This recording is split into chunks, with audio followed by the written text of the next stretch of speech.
परम की जब किसी भी व्यक्ति को पुकार आती है तो उसे बड़ी प्रफुल्लता और प्रसन्नता होती है। उसके जीवन में उसके ही अपने अंतःकरण से उठी हुई किरणें जब उसको अपनी तरफ बुलाती हैं, उसे सागर में इस प्रकार डूबने के लिए कहती हैं जैसे सरिता, तो उसको भी वैसा ही आनंद उसके अंदर से उठने लगता है जैसे सरिता को सागर के साथ नाचने में आनंद आता है। व्यष्टि जैसे समष्टि के साथ नाचे, जैसे मिट्टी पर कोई वृक्ष बड़ा होकर हवाओं के साथ लहरे।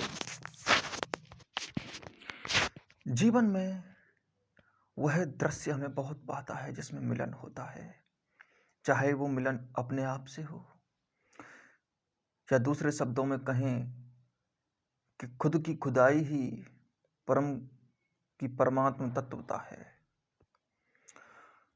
जब आदमी अपने से मिलता है तो ईश्वर हो ही जाता है, ईश्वर से ही मिलता है, ईश्वर में ही डुबकी लगाता है। मिलना भी ना कहो, पिघलाव, मिल्टिंग, घुलाव कह दो, डिजॉल्विंग, वो उसमें मिल जाता है। लेकिन इसके पश्चात जब जीवन में वह क्षण आता है जब उसे यह कहना पड़े कि जीवन के दोनों पक्ष होते हैं, एक पक्ष नहीं होता। जीवन का ये भी पक्ष होता है कि मिलन ठीक है, संयोग ठीक है, लेकिन वियोग का भी पक्ष आता है। जन्म ठीक है, मृत्यु का भी पक्ष आता है। मृत्यु के पक्ष को वह जीवन ही नहीं कहता, मृत्यु के पक्ष को तो वो अभिशाप समझता है और जन्म को वरदान समझता है। वो यह भूल ही जाता है कि प्रत्येक मिलन, प्रत्येक परिचय, प्रत्येक संयोग जुदाई के घी से ही जलती हुई ज्योति है। मिलन की ज्योति जुदाई के घी से ही जलती है। लेकिन आदमी बड़ा अजीब है, वो कहता है कि नहीं नहीं नहीं नहीं नहीं, दीपक जलाना चाहता हूं परंतु मुझे घी नहीं लाना। आनंद लेना चाहता हूं पर उसके लिए कष्ट मुझे पसंद नहीं। दरअसल वो कष्ट नहीं होते, जो कष्ट कहते हैं उसको वो मूर्ख हैं। उसकी वजह यह है क्योंकि जो आनंद लाता हो वो कष्ट कैसे हो सकता है। लेकिन हम उसी को कष्ट कहते हैं जो आनंद लाता है, उसी से डरते हैं। हमें सीधे फल चाहिए, हमें बीज नहीं बोने, हमें पोषण फल दिखाई ही नहीं देता। दरअसल तो सच बात यह है कि पोषण ही फल है, क्योंकि पोषण ही फल देता है।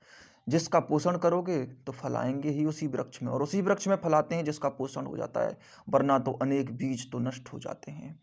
बीज तो वही उगता है जो पोषण से गुजर सके। जो बीज पोषण से गुजरने की शक्ति नहीं रखता उसमें कभी भी फल नहीं आएंगे। लेकिन हम बड़े अजीब आदमी हैं, हम कहते हैं हम कुछ करना चाहते हैं लेकिन कुछ ना करते। सुनते हो ना आसपास के लोगों की बातें, यार क्या करें, जीवन में कुछ हो ही नहीं रहा है, जैसे वो कर रहे हैं, क्या करें, कुछ हो ही नहीं रहा है।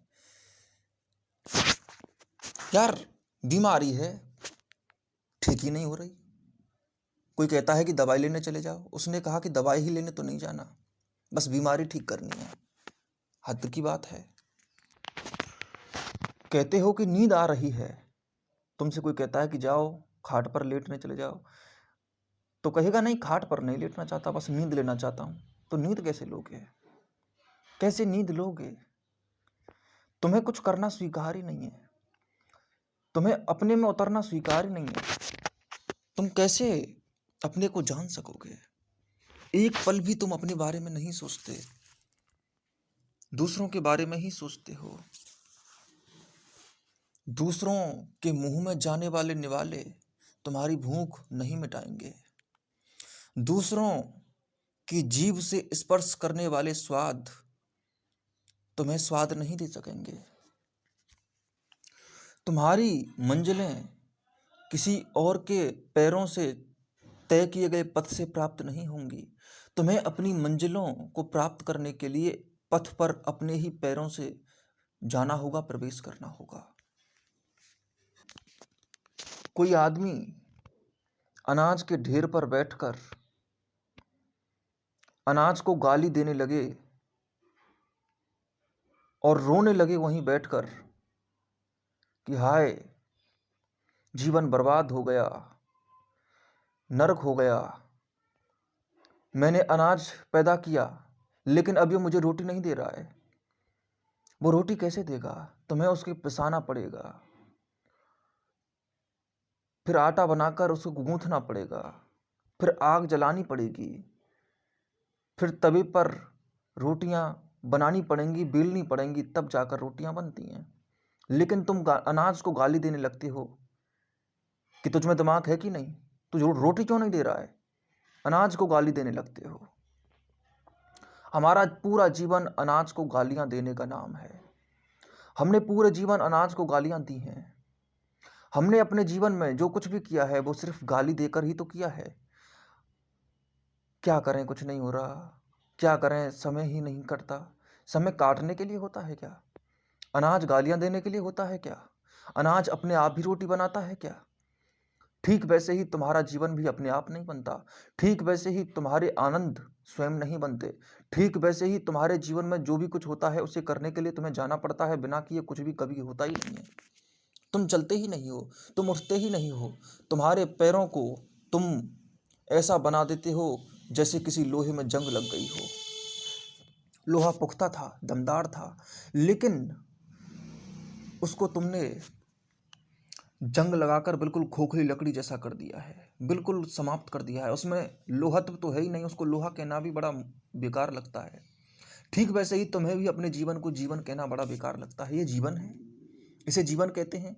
जबकि सच बात यह है कि जीवन के इतने गहरे आनंद हो सकते थे, जैसे किसी लोहे की रेलगाड़ी, लोहे से बनी रेलगाड़ी, जैसे लोहे की रेलगाड़ी जो लोहे के पहियों से चलती है, जो इतना भार उठा सकती है कि जिसको तुम सोच नहीं सकते थे। तुम्हारा तो भार ही क्या है, पूरे अस्तित्व का भार भी तुम उठा सकते थे। तुम इतने मजबूत लोहे हो। लेकिन जब तक तुम अपने आप के अंदर जाओगे नहीं, तब तक ये लोहा तुम्हें कभी भी प्राप्त नहीं होने वाला। तुम्हें अपने अंदर उतरना ही पड़ेगा। जब तक तुम अपने अंदर नहीं जाओगे, उतरोगे नहीं, तब तक कुछ भी, किसी भी दिशा में एक पग तुम बढ़ा भी नहीं सकते, क्योंकि किसी और के पग तुम्हारे लिए कुछ भी नहीं देंगे। और तुम्हें कुछ दे भी दें तो वो तुम्हें अच्छा नहीं लगेगा, स्वीकार नहीं कर सकोगे तुम पूरी तरह से। क्योंकि स्वीकार करने के लिए भी पैरों की थकावट बहुत जरूरी है। नींद लेने के लिए भी शरीर का टूट टूट जाना, थक थक जाना, पूरा क्लांत हो जाना बहुत जरूरी है।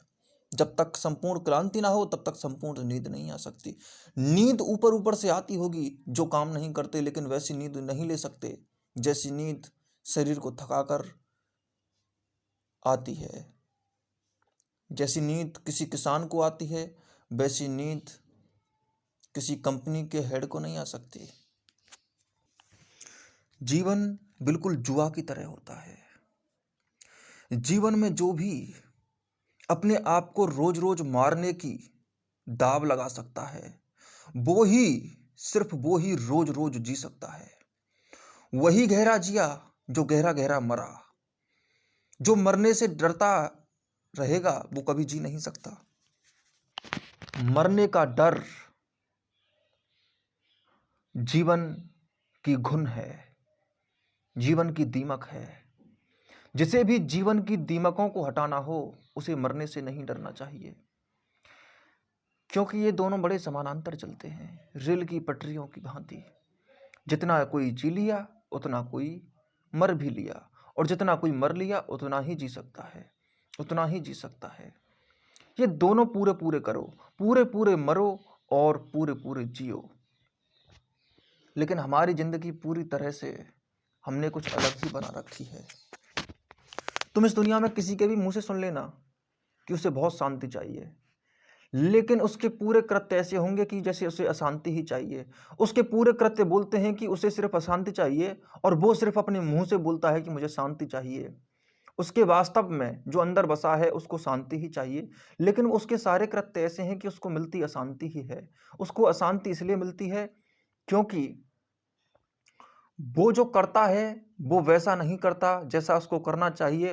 वो जो होना चाहता है कृत्यों के द्वारा, समझ के द्वारा, वो होना ही छोड़ देता है। करने में कुछ और होता है, होने की चाहत में कुछ और होता है। उसकी चाहतें होती हैं कुछ और वो करता रहता है कुछ और। दरअसल उसकी चाहतें इतनी जल्दी जल्दी बदलती हैं। सच बात तो है कि उसकी बड़ी से बड़ी चाहत तो होती है गहरे संतोष की, गहरी शांति की, गहरे सुकूनों की। लेकिन जैसे ही उन सुकूनों के लिए जाता है वो, जैसे ही जाता है वो परमानेंट स्थिर आनंद के लिए, वैसे ही करने पड़ते हैं कुछ कार्य, कुछ कृत्य, कुछ विकसित करना पड़ता है ज्ञान। और उसी विकसित करने में उसको क्षणिक जो अनुभूतियां मिलती हैं उनको ही चाटने लगता है। जैसे एक आदमी से उसकी पत्नी ने एक बार कहा कि तुम जाओ, आज मेरी ससुराल से कुछ लोग आने वाले हैं और घर में सब्जी नहीं है, आटा नहीं है, खाना बनाना होगा, उनकी मेहमान नवाजी तो करनी ही पड़ेगी, इसलिए तुम बाजार चले जाओ और आवश्यक सामग्री लेकर आना। अब वो वहाँ से चल दिया।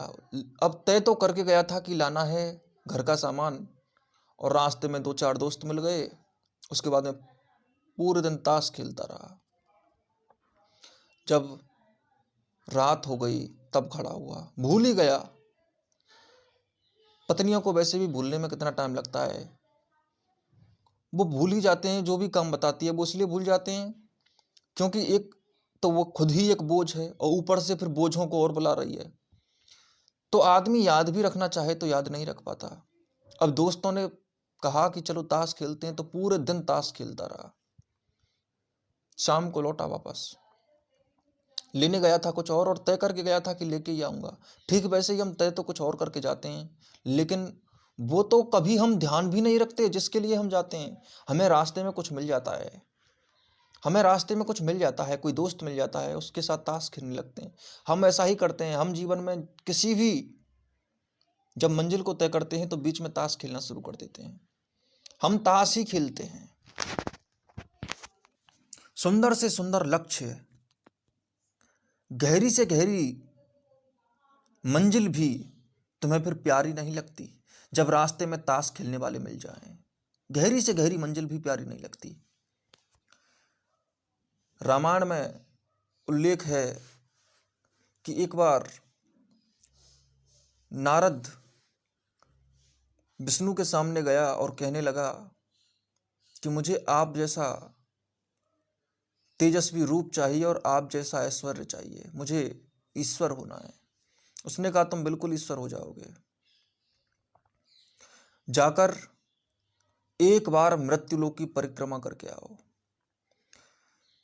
तो उसके बाद में नारद जाते हैं, लेकिन नारद के सामने एक बहुत ही सुंदर स्त्री आ जाती है। इतनी सुंदर लगती है वो उसको कि भूल गया ईश्वर होना है कि विष्णु होना है, कि विष्णु जैसा रूप चाहिए, वो सब कुछ भूल गया। उसके बाद में वो स्त्री से शादी करता है। काफी समय गुजर जाता है। एक तरह से उसका पूरा जीवन स्त्री का गुजर गया। 50 वर्ष तक उसके साथ रहा। भूल गया कौन सा ईश्वर, कौन सा विष्णु, सब कुछ भूल गया। और एक दिन उसी स्त्री की जब मृत्यु हो जाती है तो उसको एकदम याद आता है कि ये मुझसे क्या हो गया। तो फिर वो वापस पहुंचता है विष्णु के पास और कहता है कि मैं तो सब कुछ भूल गया, मुझे माफ कर दो, मुझसे बहुत बड़ी गलती हो गई, मैं कहाँ उलझ गया। विष्णु ने कहा कि नहीं नहीं, बस एक क्षण था, गुजर गया। तुम्हें क्या लगता है वो 50 वर्ष, 10, 60 वर्ष, 70 वर्ष या बहुत बड़ा जीवन था? नहीं, आंखें बस बंद हो जाती हैं। कभी कभी आंखें 50 वर्षों के लिए भी बंद हो जाती हैं, कभी कभी आंखें 1000 वर्षों के लिए भी बंद हो जाती हैं। आंखें बंद हो जाती हैं बस। और कितने भी लंबे समय के लिए बंद हो जाएं फिर भी होता वो एक ही क्षण है। आदमी अपने जीवन में जब भी ऐसा सोचता है कि अगर मैं गौर से देखूं कि मेरा जीवन कैसा था, कितना बड़ा था, तो उसको वो जीवन सिर्फ एक क्षण का ही नजर आएगा। इससे ज्यादा कभी भी जीवन नजर नहीं आता अपने आप को। तुम आज सोचो तुम्हारा जीवन क्या है, तो तुम गौर से देखोगे कि कुछ नहीं, बस एक क्षण जैसा है। पता नहीं कब पैदा हो गया और आज मैं ऐसा हूं। और जब आदमी मरने भी जाता है तो भी उसको अपना जीवन सिर्फ एक क्षण जैसा ही लगता है। एक क्षण से ज्यादा का जीवन होता भी नहीं है। और वैसे भी सच बात तो यह है कि आज से पहले जो कुछ भी था वो मर चुका है। इस क्षण से पहले जो कुछ भी था वो समाप्त हो चुका है। अतीत समाप्त हो चुका है। भविष्य आया नहीं है, इसलिए भविष्य भी मरा ही हुआ है। भूतकाल और भविष्यकाल मरे हुए ही होते हैं। वर्तमान के फैलाव भी मरे हुए होते हैं। वर्तमान का सिर्फ एक क्षण ही जीवित होता है। सच में जीवन सिर्फ एक क्षण का होता है। जिंदगी एक क्षण की ही होती है। एक क्षण से ज्यादा कभी भी जिंदगी होती भी नहीं है। जो भी आदमी सोचता है कि एक क्षण से ज्यादा कभी जिंदगी होती भी है, वो मूर्ख है। क्योंकि तुम्हें जीने के लिए सिर्फ एक ही क्षण मिलता है। तुम हम हर समय एक ही क्षण जी रहे होते हो। और इससे आगे जो कुछ भी आएगा वो भी एक क्षण होकर ही आएगा। और इससे पहले जो भी गुजरा वो एक क्षण जैसा ही गुजरा। और वो जो गुजरा भी है वो भी इसी क्षण में दिखाई देता है। और जो आने वाला है वो भी इसी क्षण में दिखाई देता है। तुम भविष्य की कल्पना भी अभी कर रहे हो ना, इसी क्षण में कर रहे हो। और तुम अतीत को याद भी इसी क्षण में कर रहे हो। तो अतीत भी इसी क्षण में है और भविष्य भी इसी क्षण में है। इसी पल में पूरा इतिहास समा जाता है। इतिहास सिर्फ आने वाला नहीं, लिखा जाने वाला भी। सारा इतिहास इसी पल में समा जाता है। तो जब कुछ भी जो गुजर चुका है उससे रुष्ट होने की, गुजरे हुए जीवन से दुखी होने की, अतीत के बोझ को ढूंढने की कोई आवश्यकता नहीं है। भविष्य की चिंता करने की कोई आवश्यकता नहीं है। क्योंकि इच्छाओं का फैलाव, अहंकार का प्राकट्य या तो होता है अतीत में या होता है भविष्य में। अधिकतर जवान जो होते हैं उनका अहंकार भविष्य में होता है कि कुछ करेंगे। और जो बूढ़े कुछ करने के लायक नहीं रहते, वो सोचते हैं कि हमने क्या किया, उसी को अहंकार बना लेते हैं। अपने जीवन में अपनी जो कहानियां हैं उनको तोड़ मरोड़ कर सुनाते हैं कि पता है हम कैसे थे, हम ऐसे थे, हम वैसे थे, हमने ऐसा कर दिया, हमने वैसा कर दिया। बच्चों को भरमाते रहते हैं, झूठ बोलते रहते हैं। क्या करें, जब कुछ नहीं कर पाए तो कम से कम कुछ तो बोल ही लें। क्योंकि जानते हैं कि जीवन में तो कुछ कर नहीं सके, तो अब कुछ बोल बोल कर, भले ही वो कुछ भी ना किया हो उन्होंने, फिर भी उसको बखानते रहते हैं। लेकिन सच बात यह है कि क्या बखान रहे हो, वो तो गया, वो तो मर चुका। मरे हुए को क्यों जिंदा कर रहे हो। इस क्षण में जो जी सकता है वही जवान है और वही बूढ़ा है। बूढ़े से बूढ़ा और जवान से जवान व्यक्ति वो ही होता है। बूढ़े का अर्थ यह है कि जिसने जीवन से गहरा सीखा है। जवान का अर्थ यह है कि जो सीखना सीख सकता है और जो चल सकता है, जिसके पैर मजबूत हो सकते हैं। बूढ़े का अर्थ है जिसका मस्तिष्क मजबूत हो सकता है। और जवान का अर्थ है कि जिसके पैर मजबूत हो सकते हैं। जब तक ये दोनों बातें मजबूत ना हो जाएं तब तक जीवन में कोई यात्रा नहीं होती है। इसलिए इस बात को याद रखें कि हम चलते ही नहीं हैं, हम सिर्फ सोचते ही रहते हैं। और हम कुछ करते भी हैं तो भ्रमों को पाल कर करते हैं। हम भविष्य की सोच कर करते हैं कि भविष्य में ऐसा होगा तो ये हो जाएगा। लेकिन सच बात यह है कि वर्तमान के अनुसार ही सब कुछ तय हो सकता है। भविष्य के अनुसार जो भी तुम कुछ तय करते हो वह बिल्कुल बेकार हो जाता है। एक बार एक आदमी के पास थोड़ा सा धन आने लगा, थोड़ा सा वो धनी होने लगा। तो उसने सोचा कि पता नहीं ये धन कब तक मेरे पास रहेगा, कब तक मेरे पास नहीं रहेगा।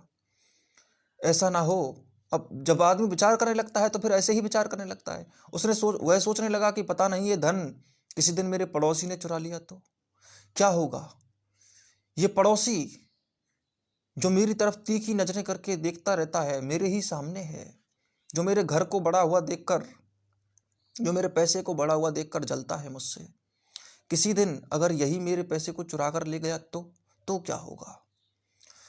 ऐसे ही वो सोच रहा है और उसने सोचा कि क्यों ना ऐसा करें कि अगर, चूंकि ये पड़ोसी है तो ही मेरा धन चुरा सकता है, अतः ऐसा करता हूं मैं इसके चुराने को मैं अवसर ही ना दूं। तो उसने उसके घर में आग लगा दी, सब कुछ जलकर राख हो गया। ये बिना सोचे कि पता नहीं ये पड़ोसी चोरी करेगा भी कि नहीं, लेकिन उसने तो सोच लिया कि चोरी करेगा। अब उसने एक कृत्य किया, लेकिन ये कृत्य बेहोशी में है, भ्रम में है, कुछ तय नहीं है, कुछ निश्चित नहीं है। जो निश्चित ही नहीं है उसकी तय भी कुछ कैसे किया जा सकता है। इसलिए भविष्य की जो भी ज्यादा सोचकर कर्म करते हैं वो कहीं नहीं पहुंचते। उसने सोचा भी नहीं कि वर्तमान से इस भविष्य का क्या संबंध कोई है, कि ये चोरी करेगा कि नहीं करेगा, कि ये मेरा धन लूटेगा कि नहीं लूटेगा। लेकिन सच बात तो यह है कि भविष्य के प्रति सतर्कता भी तभी आ सकती है जब आप वर्तमान क्षण में पूरी तरह से स्थिर हों। किसी भी भविष्य का सम्यक निर्धारण बिना इसी क्षण के नहीं होता। इसलिए इस क्षण में रहे बिना आप कहीं भी कुछ भी नहीं कर सकते। आदमी ऐसा ही करता है, वो भविष्य की पहले ही सोच लेता है। जैसे शकुनी ने, महाभारत में कहानी है कि लाक्षणा ग्रह में आग लगवा दी। वो सोचता था कि अगर पांडव जिंदा रहे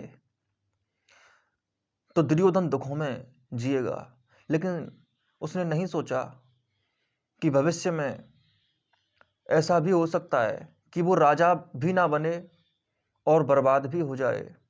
लेकिन वो तो कोरा भविष्य, एक झूठ के आधार पर अपने निर्णय लेने लगता है।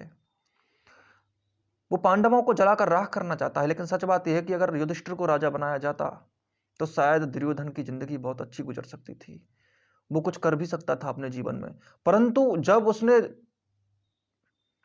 यह ठान ही लिया कि इन पांडवों का ही नाश करना है, शकुनी भविष्य की सोचने लगा, बहुत ज्यादा सोचने लगे। दरअसल दुनिया में ऐसा ही होता है, चाहे वो औरंगजेब हो, वो शाहजहां को कैद में रख देता है, चाहे वो अजातशत्रु हो, वो किसी बिंबिसार को कैद खाने में मार डालता है। ये सारी बातें आदमी के भ्रमों से निकले हुए निर्णय हैं, और जितने भी निर्णय मूर्खता में लिए जाते हैं वो ऐसे ही होते हैं। कई बार आदमी सोचता है कि फलाना आदमी राजा ना बने, मैं राजा बन जाऊं। और तुम ये भी तो सोचा करो फिर कि अगर वो राजा बनने लायक है और तुम राजा बनने लायक नहीं हो, तो तुम राजा भी बन गए तो तुम्हें प्रजा कैसे स्वीकार करेगी। तुम्हारा जीवन राजा बनने के बाद भी दुखों में गुजरेगा।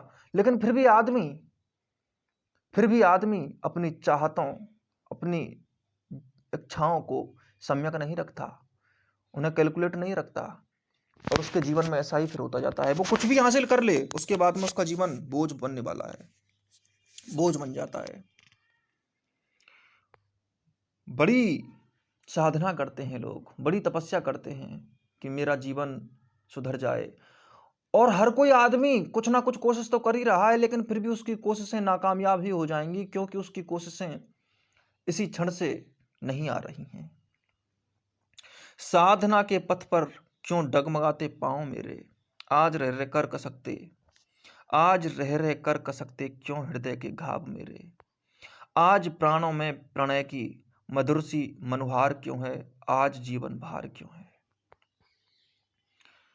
चारों तरफ से भले ही आप कहते हो कि हम जीत लिए बहुत कुछ, उन जीतों की सामग्रियां इकट्ठी करके तुम बैठे रहो, लेकिन जीवन में जब तक तुम इसी क्षण में नहीं उतरोगे तब तक जीवन भार रहेगा, तब तक जीवन बोझ रहेगा ही रहेगा। इस बोझ को नहीं उठा सकते हो तुम। कौन कहता है नई यह प्रेम की मेरी कहानी, आज की कल की नहीं यह बात युग युग की पुरानी। आज भी मानव हृदय में एक विफल पुकार क्यों है, आज जीवन भार क्यों है। सिकंदर भी रोता है, पाने वाले सब रोते हैं, ये युग युग की कहानी है।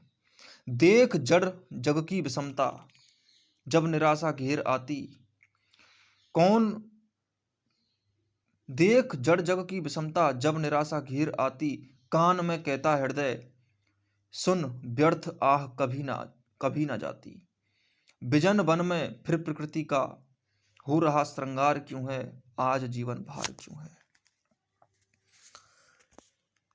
जीवन की समझ के बिना गुलशन भी वीराने लगने लगते हैं,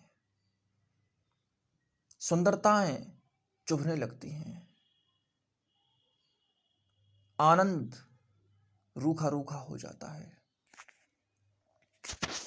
जब तक आप अपनी खुद की यात्राओं में नहीं उतरेंगे तब तक बाहर की यात्राएं भले ही करते रहो। यात्राएं तुम्हारी तो नहीं हो रही, उनका कोई फायदा नहीं होने वाला। एक बार एक आदमी का हाथ कट गया, पर आदमी की अपनी स्मृति होती है, अपने ढंग होते हैं निर्णय लेने के, और भागते भागते वो तुरंत सुनार की दुकान पर पहुंच गया कि मेरा हाथ कट गया है। उसने कहा, भैया मैं सुनार हूं, मैं तुम्हारे हाथ का क्या करूं? तुम यहां क्यों आए हो? तुम सर्जन के पास जाओ, तुम किसी डॉक्टर के पास जाओ, तुम मेरे पास क्यों आए हो?